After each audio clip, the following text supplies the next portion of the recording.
ತೆರಿಗೆ ನಮ್ಮದು, ಗುಂಡಿ ನಿಮ್ಮದು. ಕೆಸರಲ್ಲಿ ಹೂತು ಹೋದ ಆಳುವವರ ಮಾನ ಮರ್ಯಾದೆ. ಹೌದು, ಇದು ಶಿರ್ಸಿ ಹಾವೇರಿ. ದಯವಿಟ್ಟು ಕೆಸರುಗದ್ದೆ ಅಂತ ಮಾತ್ರ ತಪ್ಪು ತಿಳಿಬೇಡಿ. ರಸ್ತೆಗಳಲ್ಲಿ ಗುಂಡಿಗಳಿವೆಯೋ ಅಥವಾ ಗುಂಡಿಯಲ್ಲೇ ರಸ್ತೆ ಇದೆಯೋ ತಿಳಿತಿಲ್ಲ. ಇನ್ನೊಂದು ಕಡೆ ಕಂಬಳಕ್ಕೆ ರೆಡಿಯಾದ ಗದ್ದೆಯ ಅಂತ ನಿಮಗೂ ಕೂಡ ಅನ್ಸಿರಬಹುದು. ನಿಮಗೂ ಇದೇ ಡೌಟ್ ಬಂದಿದೆ ಅಂತ ಅರ್ಥ ಆಗ್ತಿದೆ. ತೆರಿಗೆ ಕಟ್ಟುವ ಜನರಿಗೆ ಯಮಲೋಕದ ಟಿಕೆಟ್ ಕೊಡುವಂತೆ ಕಾಣ್ತಿದೆ. ನಿಜಕ್ಕೂ ಇದು ಶಿರಸಿ ಹಾವೇರಿ ರಸ್ತೆಯಲ್ಲ, ಮೃತ್ಯು ಕೂಪಕ್ಕೆ ತೆರೆದ ಹೆಬ್ಬಾಗಿಲು.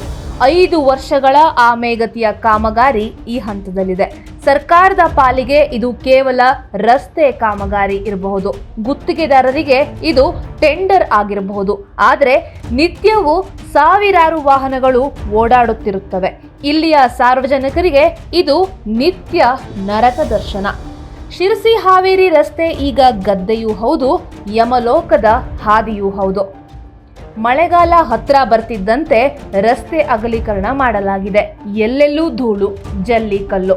ನಿತ್ಯ ಇಲ್ಲಿ ಬಸ್ಗಳು, ಕಾರ್ಗಳು, ಲಾರಿ, ಟ್ರ್ಯಾಕ್ಟರ್ಗಳು ಓಡಾಡುತ್ತವೆ. ಚಳಿಗಾಲದಲ್ಲಿ ಇಬ್ಬನಿಯಿಂದ ರಸ್ತೆ ಕಾಣಿಸೋದಿಲ್ಲ. ಈಗ ಬೇಸಿಗೆ ಕಾಲದಲ್ಲಿ ಧೂಳಿನಿಂದ ರಸ್ತೆ ಕಾಣಿಸ್ತಾ ಇಲ್ಲ. ಶಿರಸಿ ಹಾವೇರಿ ರಸ್ತೆಯ ಕಾಮಗಾರಿ ನಿಧಾನ ಆಗಲು ಗುತ್ತಿಗೆದಾರರು ಕಾರಣ ಅಂತ ಸಂಸದ ವಿಶ್ವೇಶ್ವರ ಹೆಗಡೆ ಕಾಗೇರಿಯವರು ಹೇಳಿದ್ದಾರೆ. ಆದರೆ ಇಷ್ಟು ದಿನ ಯಾಕೆ ಕ್ರಮ ಕೈಗೊಂಡಿಲ್ಲ ಎನ್ನುವುದು ಈಗ ಇರುವ ಪ್ರಶ್ನೆ.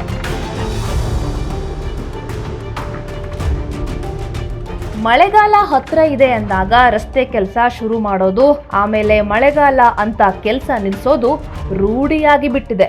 ಆದರೆ ಜನರು ಮಾತ್ರ ನಿತ್ಯ ಶಾಪ ಹಾಕ್ತಾ ದಿನ ಕಳೀತಾ ಇದ್ದಾರೆ. ಇಲ್ಲಿ ಓಡಾಡುವ ವಾಹನಗಳು ವರ್ಷದಲ್ಲಿ 6 ತಿಂಗಳು ಗ್ಯಾರೇಜ್ನಲ್ಲಿ ಬಿದ್ದಿರುತ್ತೆ.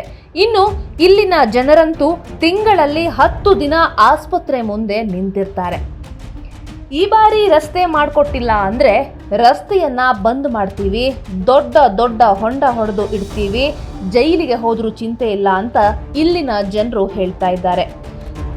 ಜನರು ಹೇಳ್ತಾ ಇದ್ದಾರೆ ಅಂತ ಭಾವಿಸಬೇಡಿ, ನಿಜಕ್ಕೂ ಅಕ್ಷರಶಃ ರೊಚ್ಚಿಗೆದ್ದಿದ್ದಾರೆ.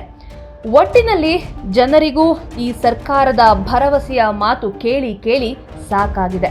ಗುತ್ತಿಗೆದಾರರು ಸರಿ ಇಲ್ಲ, ಇವರಿಂದಲೇ ರಸ್ತೆ ಕಾಮಗಾರಿ ಆಗ್ತಿಲ್ಲ ಅಂತ ಸಂಸದರು ಕಾರಣ ಕೊಡ್ತಾರೆ. ಇನ್ನೊಂದು ಕಡೆ ಇರಾನ್ ಇಸ್ರೇಲ್ ಯುದ್ಧದಿಂದ ಡಾಂಬರು ಇಲ್ಲ ಎನ್ನುತ್ತಾರೆ. ಪಂಚವಾರ್ಷಿಕ ಯೋಜನೆಗಳು ಮುಗಿದ್ರೂ ಕೂಡ ಈ ರಸ್ತೆ ಮಾತ್ರ ಮುಗುದಿಲ್ಲ. ಮಳೆಗೆ ಕೆಸರುಮಯವಾಗಿರುವ ಈ ಹಾದಿಯಲ್ಲಿ ಓಡಾಡೋದು ಸಾಹಸವಲ್ಲ, ಸಾವಿನೊಂದಿಗೆ ಸರಸವಾಗಿದೆ. ಅಧಿಕಾರಿಗಳೇ ಕಣ್ಣು ಬಿಡಿ. ಮಳೆಯ ನೀರಲ್ಲಿ ರಸ್ತೆ ಮುಳುಗಿಲ್ಲ, ಜನರ ನಂಬಿಕೆ ಈಗ ಮುಳುಗಿದೆ. ಇನ್ನು ಜನರು ಮಾತ್ರ ಸುಮ್ಮನೆ ಇರೋದಿಲ್ಲ. ಇದು ಪ್ರಜಾಪ್ರಭುತ್ವದ ಪ್ರಭುಗಳ ವಿನಂತಿ ಅಲ್ಲ, ಆರ್ಡರ್.